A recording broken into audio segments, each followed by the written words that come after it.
SCP-139. All eyes on Luckian. Credentials LSAXE accepted. Time since last login.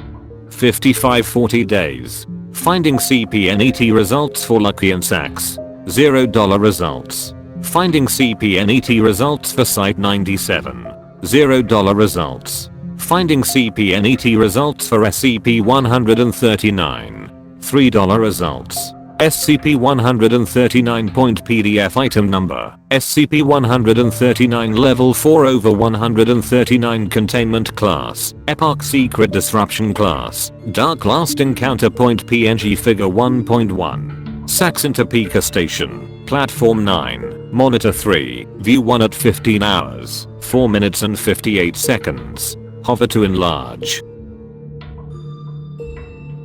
Special Containment Procedures. Containment suspended. Description: SCP-139 designates the disappearance of Luckian Sachs, formerly a Foundation-employed security specialist. Sachs had, until SCP-139's occurrence, acted as a consultant for Site-97 on the matter of esoteric reanimation methodology. SCP-139 is considered anomalous both due to a persistent info hazard encountered following its occurrence, and due to the cutoff of information pertaining to SCP-139 after April 4, 1978. Despite Site-97's best efforts, neither Sachs's past or present whereabouts nor the location of a cadaver have been uncovered. Extra-dimensional travel is suspected but not confirmed. No primary suspects which could be responsible for SCP-139 have been identified, owing to the largely inconclusive results of investigative efforts. As such, SCP-139 is currently considered a cold case and is expected to continue indefinitely.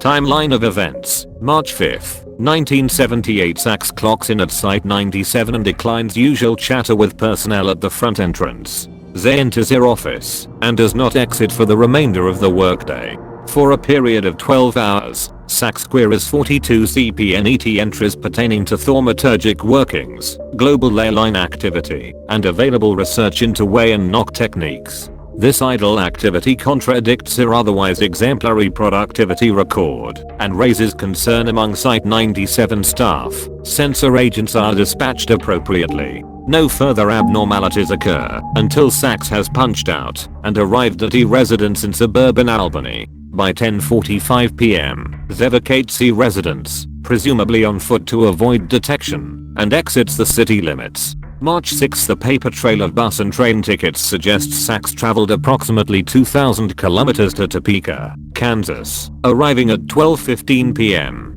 Of note, interviewed civilians occasionally describe her as that traitor when recounting this 18-hour period.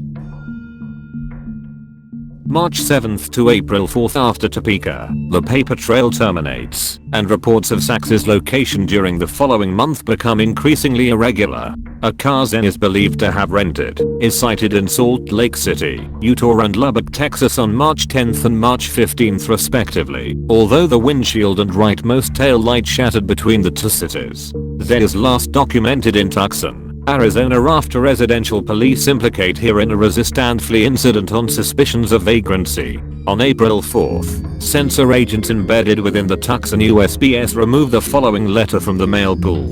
To the ones I'm running from, I hate you. I hate what you've done, and what you're doing to me, and what I think you did to the others who ran. I hate how I'd find lenses in the eyes of paintings and strange fingerprints on my belongings. I'm curious by trade, but you've really got me beat. I'm not the first to run, but I might be the first to break free. I'm going someplace without cameras or fingerprints, someplace you can't follow. It was fun while it lasted, but you lost this one. And soon I'll be back, and you're going to lose more. The hand's always been welcoming to people like me, anyways. Footnotes 1. See the constructed timeline below. 2. As determined by the Site-97 Forensics Board. 3. Despite this, no sensitive data leakage pertaining to her employment at Site-97 was discovered. 4. This police report was filed on April 3 at 3:48 a.m. and is considered the last documented sighting of Luckian Sachs by the public. SCP-139 Addendum Point PDF Addendum Point 139.1 SCP-139 officially concluded on April 27, 1993, when a minor structural failure revealed a small air pocket within Site-97's concrete foundation. Although this led to a temporary lockdown due to the destruction of Site-97's courtyard, integrity was eventually restored. Models of the air pocket prior to the structural failure indicated resembled a prostrate human body fitting Lucky and Sax's height and build. After the initial excavation, the following personal effects were discovered: the necrotic flesh of a heavily decayed human cadaver and several human bones, most pulverized by the aforementioned structural failure. A foundation keycard for a Site-97 security specialist, ID number scratched out, suggesting deep shame. A forbidden thaumaturgic ritual to preserve its user spirit after their death. A map of ley line positionings in the contiguous United States, often referenced by enemies of the Foundation. A circle had been drawn around a nexus on the US-Mexico border near Tucson, Arizona. Sax's cause of death is believed to be terminal dehydration, following several days of entombment.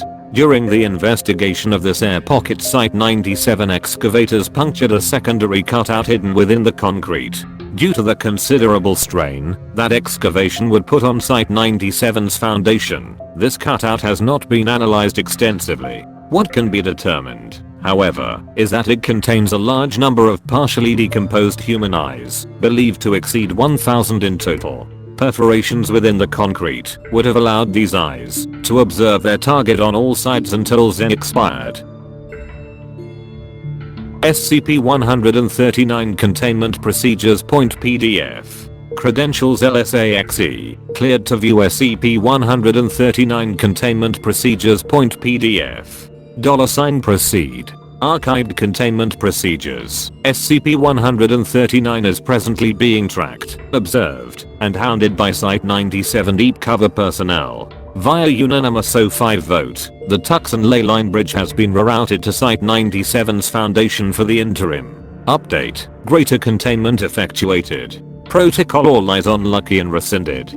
Project Loose Ends in progress. Site-97's full capabilities have been directed towards the neutralization of SCP-139, who remains at large post-mortem via knowledge it has stolen from Site-97.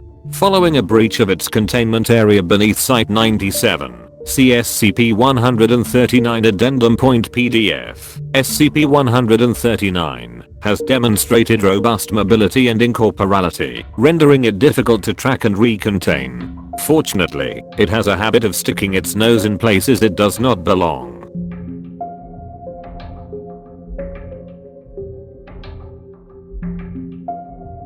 End of file.